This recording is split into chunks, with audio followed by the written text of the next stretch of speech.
Привет, меня зовут Михаил. Сегодня у меня юбилейный 25-й выпуск моей передачи, поэтому я решил, что я не хочу сам готовить, а я хочу что-нибудь съесть такое, чего я не могу приготовить сам.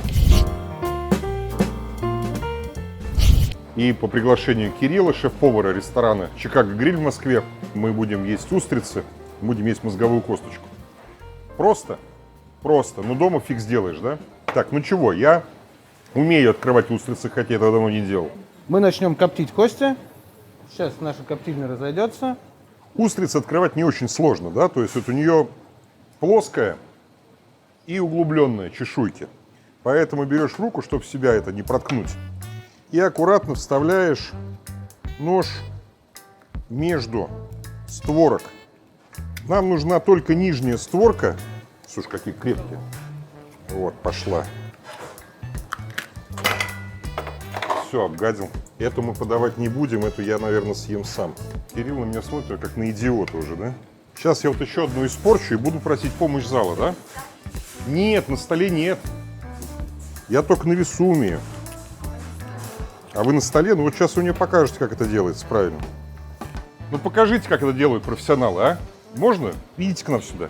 Идите к нам сюда, конечно. Не, она на столе, на весу. Давайте. Вот.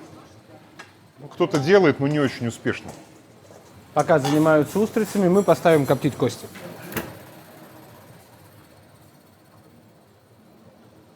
Вот это у меня получается лучше пить. Ну тоже вот. Неправильные устрицы. Устрица не... Пока счет в пользу устриц 0-2. У меня только неприличные шутки осталось, что у семьяник 14 сисек, да? 1-2. Победа. Срезаем мышцу. Короче говоря, в Чикаго Гриль самый лучший устрицы Рокфеллер, который я пробовал где бы то ни было. Ну вот это лучше, чем у меня-то получилось, конечно. Спасибо огромное. Так, пока мы мучились с устрицами, кости уже практически закоптились. Опа! Дома это возможно? Нет? Ничего себе. Если есть коптильня, то возможно. Но возможно, Ну, скорее дома, всего, где это коптильня? только на даче. А запах ольха, да? Да. И коптим Обалдеть. только на ольхе. Сегодня будет вкусно мне. Короче говоря, пока Кирилл занимается делом, не обязательно делать устрицы Рокфеллер, да, можно просто купить устрицы. И делается следующим образом. Подрезается ножка, берется долька лимона, выжимается сок.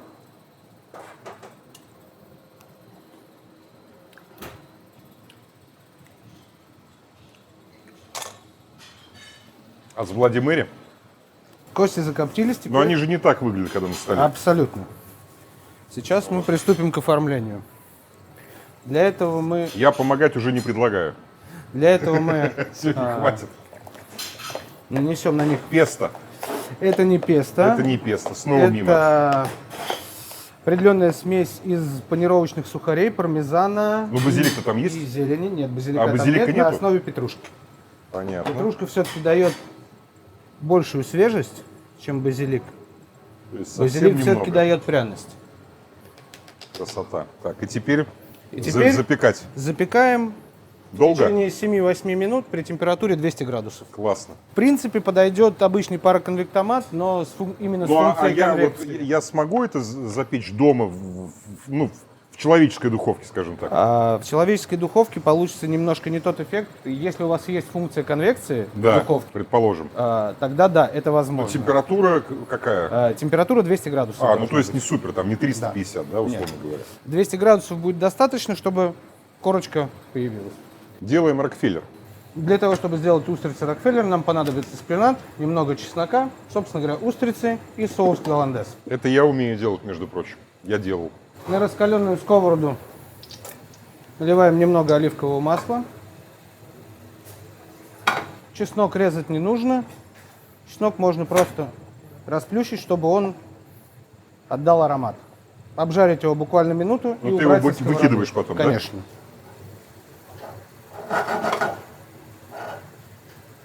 Держим буквально минуту, после чего убираем. Саламандра у нас отлично раскалена.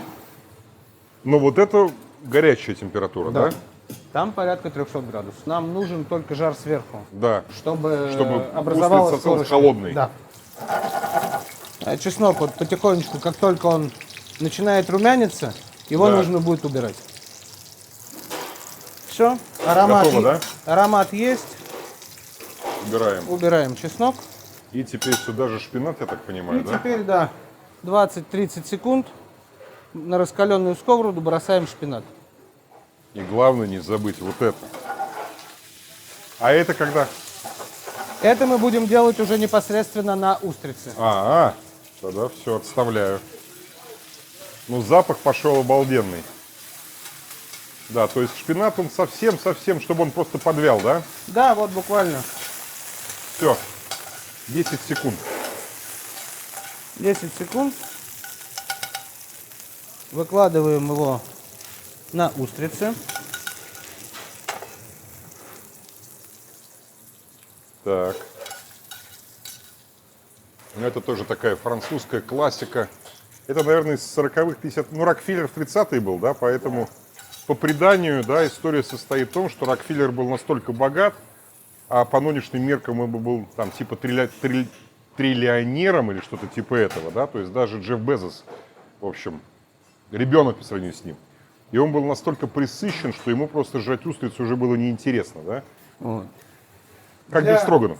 Для придания некой изюминки мы используем анисовый ликер, буквально пара капель на каждую устрицу, Прекрасно. и соус голландез. Ну, тоже меньше ложки получается, Да, да? То есть- буквально. Мы же не хотим убить вкус устрицы. а берут Мы как за хотим- килограмм мы в этом хотим его ресторане. подчеркнуть. И убираем Всё. под саламандру на 5-7 минут. Опа.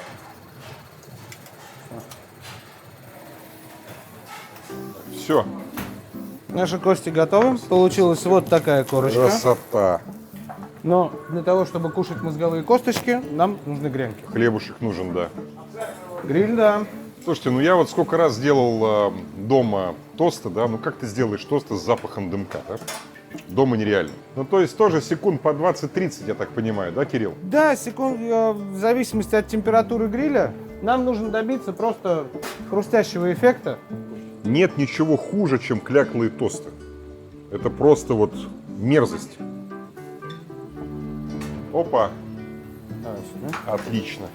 Пока жарились наши тосты, Ну, Приготовились даже меньше, нашим- меньше 2 минут. меньше 2 минут. Нужно, чтобы голландез просто немножко подрумянился. И все. Тосты, по-моему, идеальные получились. Прямо то, что надо. Выкладываем наши кости. Даже вот хочется что-то умное сказать, да, а сказать-то, в общем, уже и нечего. Действия говорят сами за себя, да? Лучше 1000 слов. Немножечко сакуры для цвета. Красиво. Ай! Нет, уже не горячо, я шучу. И последним штрихом будет немножечко розмаринового масла. Красота. Ну, как бы вроде не сложно, но, блин, сделай все заготовки, найди это мясо, ну и, естественно, закопти его еще часочек, да? Вот это да. А вот я не знал, что я все время, ну, когда приносите, я все время смотрю, какой-то такой очень... запах пошел сразу. Неплохо. И я не готовил. И выкладываем наши устрицы.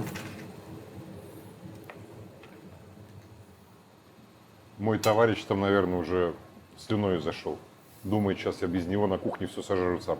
А может не идти туда, может быть, сесть и сожрать. Можно подавать лимон, можно подавать лайм. А в советские времена считал, что лайм это недозрелый лимон тоже. Очень красиво, Кирилл. Супер. Мы с моим другом Ильей, который любит еду, наверное, больше, чем я, мы будем есть вещи, которые я не возьмусь готовить дома, да? Это устрицы Рокфеллер, пожалуйста. Ну что, пробуем? Давно пора. Вообще невозможно уже.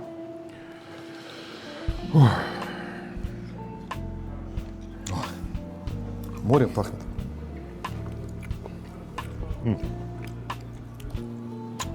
Блин. Да? Это И срочно выпил. одно из тех блюд, которые меня вот каждый раз, как первый раз, до трясучки. Если я не ошибаюсь, в этом году в ноябре им 10 лет. Ну, если они доживут. Ну, при этой посадке вряд ли.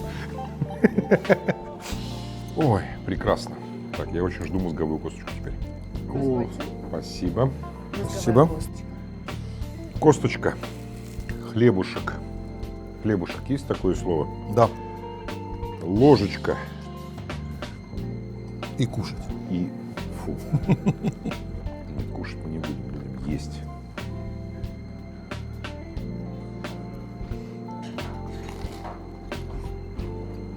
Ну,